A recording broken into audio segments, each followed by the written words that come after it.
Hi, I'm Dr. Gregg Townsley. Welcome to another segment of Created for Community. In our first segment, I was talking about what is happening in Ukraine and what are the origins of the problems there. And I was talking about Putin's plan to have total conquest over the land of Ukraine. Of course, if you remember, they have been fighting on their eastern front in the area called the Donbass, which is Luhansk and Donetsk, and they have been fighting there against the Russians, who have forced an incursion in that area using basically people who are Russian separatists who have lived in the area. So they have sided with Russia. And I don't know whether you remember back far enough, but there was actually a passenger jet, a Malaysian passenger jet that was brought down by these Russian separatists. And I'm going to have to find the year for you.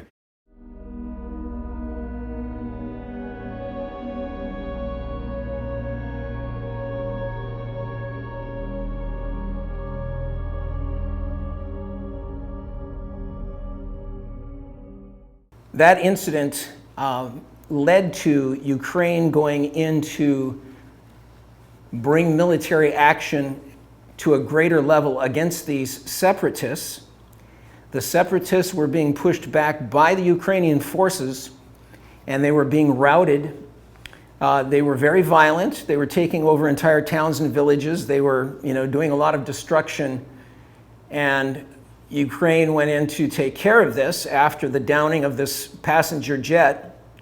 And as a result of that, Russia then stepped up to back these separatists in basically what has been a proxy war, in the same way that we've seen in the Middle East with Iran using Hezbollah and so forth to further their own goals. And in fact, the nation behind it is Iran the whole time. So Russia was backing these separatists. This war has been going on for 8 years. And in 2014, there were over 14,000 Ukrainian soldiers killed as Russia mounted a large invasion of the area. And Ukrainian citizens and soldiers have continued to die in that area. That's this far eastern aspect of the country, right along here. Russia surrounds them. Basically, about 60% of their land is surrounded by Russia. And Belarus is basically, in a way, just another puppet, in a sense, of Putin. And they are always in lockstep with the Russian leadership. So now, today I'd like to just mention again why it is that Putin feels that he has some sort of justification for invading a country that for 30 years has been a free nation, a very freedom-loving people who are very family-oriented. They are lovers of democracy. They have been wanting to move towards a Western-style European form of living. And they have been, of course, struggling to do that, coming out from under the Soviet system in which they were terribly oppressed. So one of the first things I want you to know is that the Ukrainian people suffered terribly under Russia, under Soviet rule. In 1917, Lenin took advantage of what had been a workers' strike in opposing the Tsar, and the Bolshevik Revolution took place. At that time, Ukraine wanted to be an independent free nation. It was just a few years later that they basically, through economic means and political means, were forced to become one of the Soviet Socialist republics. They were swallowed up by the USSR. That was the initial formation. And fast forward just 10 years to 1932, there was a huge man-made mass starvation of 3.9 to 4 million Ukrainians by Joseph Stalin. Again, this was a starvation that was completely and totally man-made. It had nothing to do with any kind of natural catastrophe or agricultural failure. The steppe lands, the farmlands of Ukraine, which has always been the breadbasket, had been the breadbasket of the Soviet Union.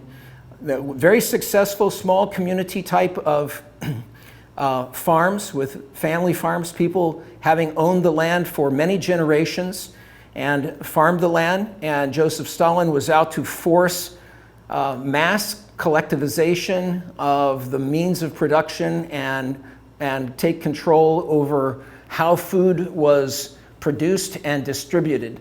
And he wanted to do that in accordance with the so-called communist vision for the USSR. In doing so, the elimination of individually owned and operated farms led to them deporting or removing over 50,000 farm families from their own land and deporting them to Siberian labor camps. So they were basically put in what it essentially is like a prison, very similar to what the Chinese have done with the Uyghurs in their country right now. They confiscated books. They came against teachers and intellectuals and anyone who could stand against their narrative, basically what they wanted to do. The government was taking control, and they persecuted a lot of people during this period of time, and they labeled the resistors as saboteurs, what we would call today as terrorists. This period of time, this mass starvation, is called the Holodomor. This is a genocide by Russian communists against the Ukrainian people. And as I said, almost 4 million Ukrainians were killed, an additional 50,000 families, which they had large families. So if you multiply that so there's probably 300,000 people that were deported out of the land and sent to Siberia at that time. The methods that they used are the methods of communism in taking over a society. First of all, the total control of information. Secondly, to label those who are against the narrative as being saboteurs, terrorists, or of making false statements. Thirdly, actively censor other voices and try to control any other kind of intellectual thought. In other words, they do not allow for any kind of debate. They don't allow for any kind of free speech.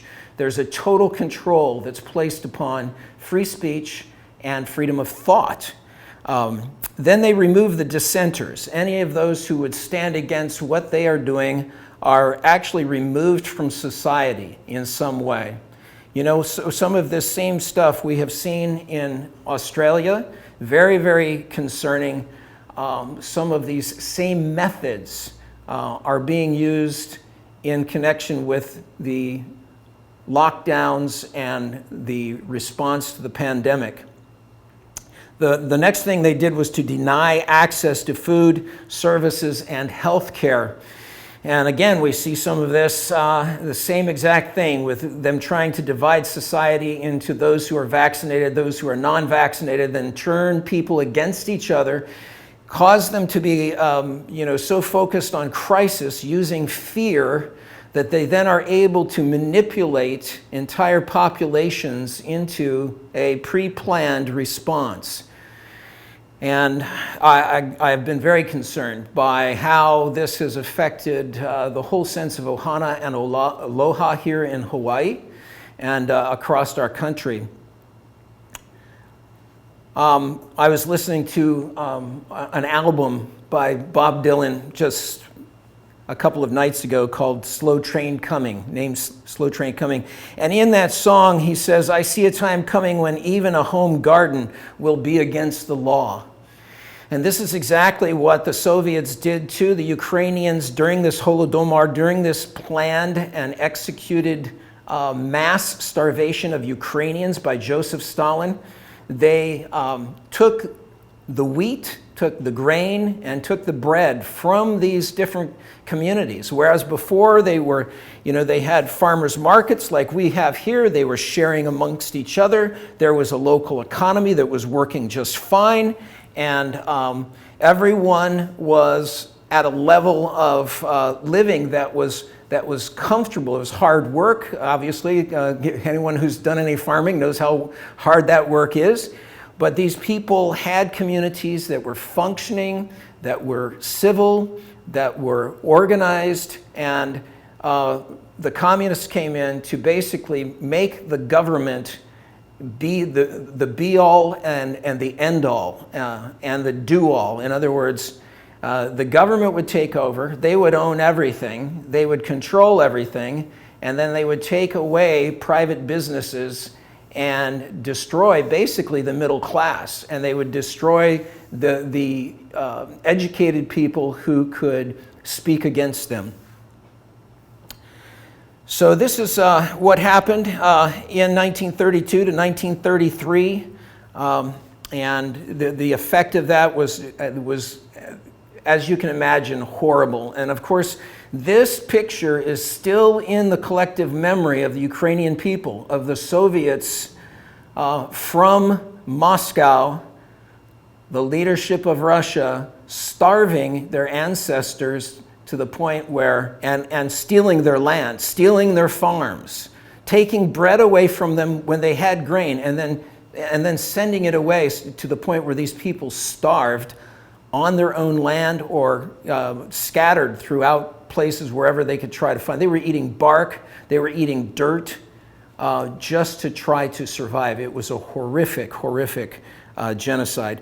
Fast forward from there just another 10 years, actually not even a full 10 years, go from 1933 to 1941, and you'll see that the Nazis came in, and the Nazis were tremendously oppressive to the Ukrainian people. The Ukrainian people love freedom. Why is it that you see a man standing in front of a tank on TV? Why is it that you see villagers walk out and confront with no guns, just with signs and with just their voices to say to these Russian troops, we have cousins who live in your own town. Why are you doing this to us? Go home. There's no reason to be here. Why is it that they're so brave? I tell you that they remember all of these atrocities done against them, and they are willing to fight for freedom. They love their country, they love their leadership, and anything that you hear that's coming through social media or any other way that is contrary to what I'm saying right now is an absolute lie. I have studied the history, and I have been in Ukraine 3 times in the last 4 years. I was there in September and October for a total of 2 months. Came back at the beginning of November. So again, to this Nazi massacre, 35,000 Ukrainian Jews on September 29th, 1941 were stripped naked in a large ravine west of Kiev, right where that TV tower was knocked out yesterday or the day before. And 35,000 Ukrainian Jews were machine gunned in this ravine. This continued as they continued to round up anyone that they considered to be a dissident, anyone that they considered to be part of the previous administration or local government, which means that they were rounding up people who had just been on the town council, just people who had been a part of the local health care system, people who had been governors, people who had been police chiefs, and they were taking them out to this ravine and they were machine gunning them. Thousands more were brutally murdered during what is called the Babi Yar massacre by the Nazis from 1941 to 1943, and a total of about 100,000 people were killed just to the west of Kyiv. You'll see on some of the maps it's spelled Kiev, which a lot of people in the West pronounce it that way. The proper pronunciation is Kyiv, and the spelling is Kyiv. I want to fast forward a little bit to the failure of the Soviet Union. In 1991, Soviet Union basically fell apart, and at that time, they received their status as a free nation. They had a rough start coming out of total communism, total control, where every aspect of society is completely and totally controlled. And anyone who has any kind of free thought better keep it to themselves and not voice their opinion, not come up with any other kind of interpretation or analysis of what's actually happening within society. They had, previous to this time of having their own nation, they were completely and totally under control. Everything was, from every aspect of life, was controlled by the Soviet state system. They continued on, and in 1994, there was a major agreement, international agreement, because when the Soviet Union broke up, Ukraine was left with the third largest stockpile of nuclear weapons in the world. The Russians had basically used Ukraine like they have. They've treated them like serfs, like slaves many times, but they had actually put their own nuclear weapons, quite a large number of nuclear weapons in Ukraine. And so when the Soviet Union broke up, there was a lot of concern all around the world because the new nation of Ukraine was still struggling. It was becoming a free economy, and there were a lot of changes going on. So at that time, Bill Clinton, along with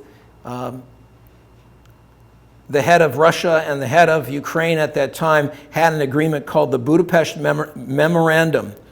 And at that time, the agreement was that Ukraine would turn over to Russia all of these nuclear warheads, its entire nuclear stockpile, in order to have their national autonomy guaranteed.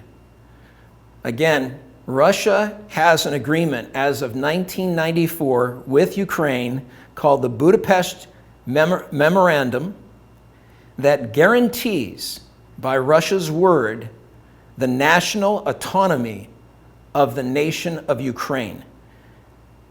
Vladimir Putin is violating the Budapest Memorandum. So they got their nukes back. That left Ukraine without any real deterrent against Russia. And Putin has been planning to get Ukraine back ever since he became the head of the Russian government.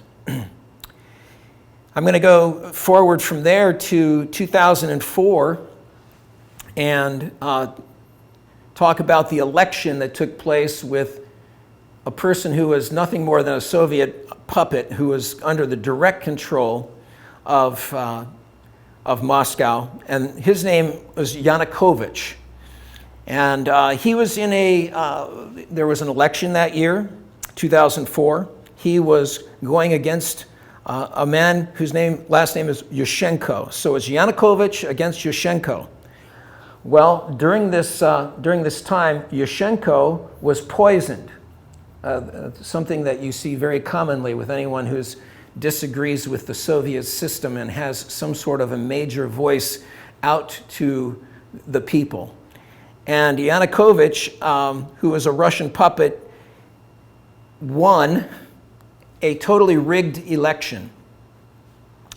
At that time then was the Orange Revolution, in which the people of Ukraine who love democracy, who want to be free, rose up against this obvious Soviet intervention in their country, which was still going forward into being a democratic nation and a free economy. And as of the third vote, Yushchenko, who had been poisoned and actually lived and recovered, was put into office. So we can see back over the years how much Russia has interfered in Ukraine, how they have treated the Ukrainian people.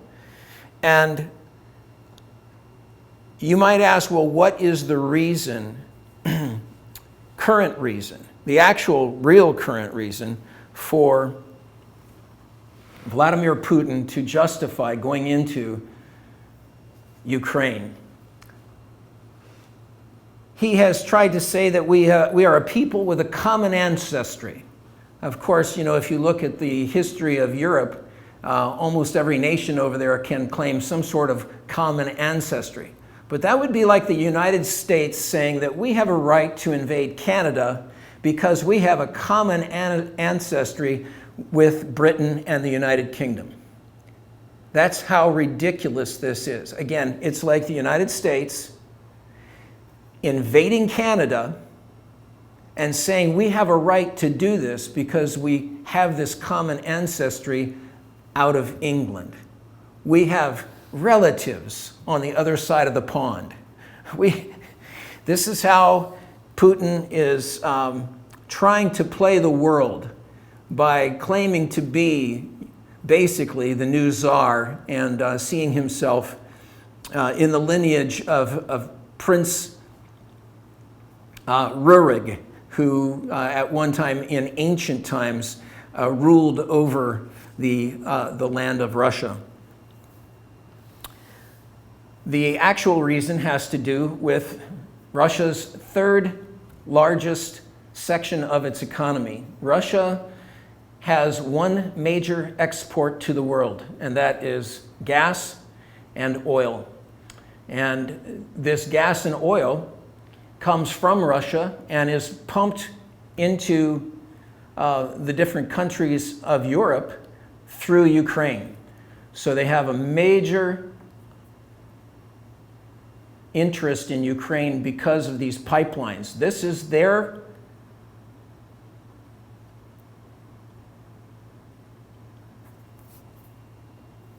only way at this point of getting the gas and the oil that they produce, that is 1/3 of their gross national product, to market. And this is the reason that he wants to control Ukraine.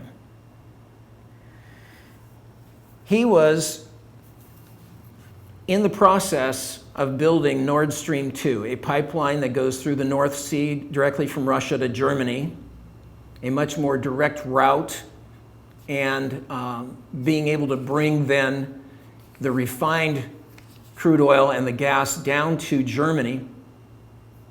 And under the Trump administration, that was shut down. That was done because Trump realized that the only thing that was holding Putin back from invading Ukraine was the fact that these pipelines existed and Russia needed these pipelines to be intact and not to be messed with.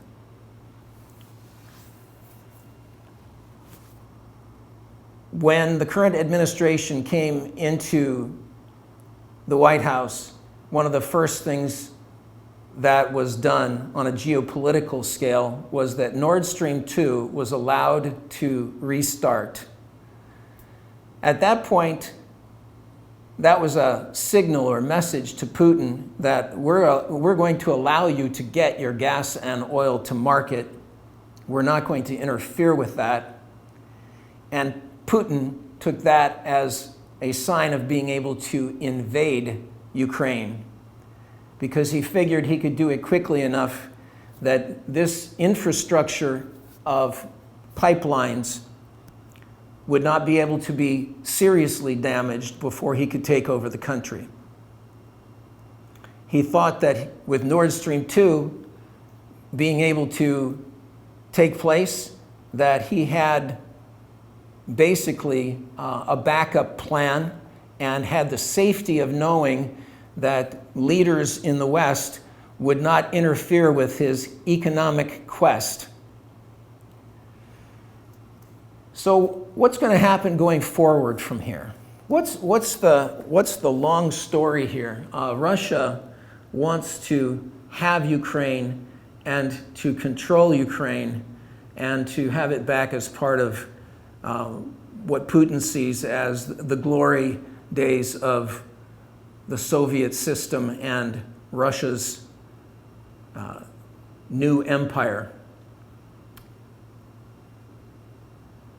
He is a megalomaniac. He is a total narcissist. He is a criminal. People within his own country know that he is probably one of the 5 wealthiest men in the entire world.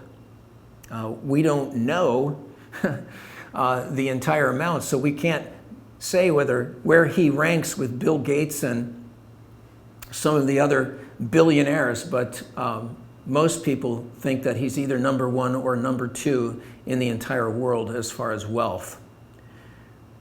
The Russian system does not take care of its people. The Russian system does not care about its people. It is about the power of government.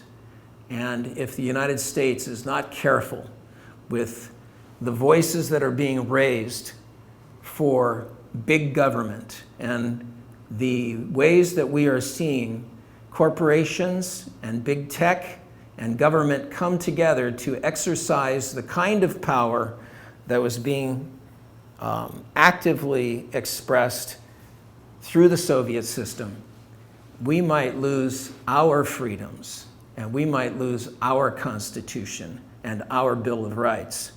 So I want to encourage you to pray for the peace of Ukraine. Pray for the Ukrainian people. They love their president. They love their government. They have been working to try to eradicate the corruption that they have had to fight since the beginning, because the Soviet system is always rife with corruption. And there's always the people at the top who are taking from the common person. They have been fighting this for 30 years. They have been making great progress. They love their current president. They are totally behind him. They do not want the Russians on their soil. They do not want to be a part of Russia. And there's a lot of lies and misinformation going around right now, but I can assure you everything that I've shared with you is correct. I want to encourage you to go on the History Channel and pull up some of the background information. Just watch the documentary on World War I. Watch the documentary on the history of Russia and Ukraine. And you will see how these things have developed. But again, there are people hiding in basements, fearing for their lives, hiding in saunas, hiding in underground bunkers, and going into the metro system, which was actually built during the Soviet system to withstand air raids during the Cold War. And so their entire metro system, which is very extensive, is underground, and a very large number of stations and different connections between various different subway trains underneath the ground. Obviously, food and water and clothing and everything from toiletry items, etc., are just massively, massively needed within the country. They're under continual attack, and people are escaping as best they can to the west, to Moldova and Poland and Hungary. And they are currently being surrounded by troops from Belarus and from Russia. So please pray for Ukraine. Pray for the Ukrainian people. There's a massive onslaught from Crimea, which Russia took from Ukraine in 2014 as part of their aggression. They took Crimea, and they took a large chunk of land in the east in the Donbass area. Ukraine wants to remain free. Please tell your friends, tell your neighbors the truth about what's going on, and stand for Ukraine. And at the very least, pray for them on a daily basis, because there's people's lives that are hanging in the balance. And I have many friends there, and they are sweet people. I have some children's charities that I support over there. These people are taking orphans out of the orphanages and taking them with their own families to escape to the West. Please pray for Ukraine.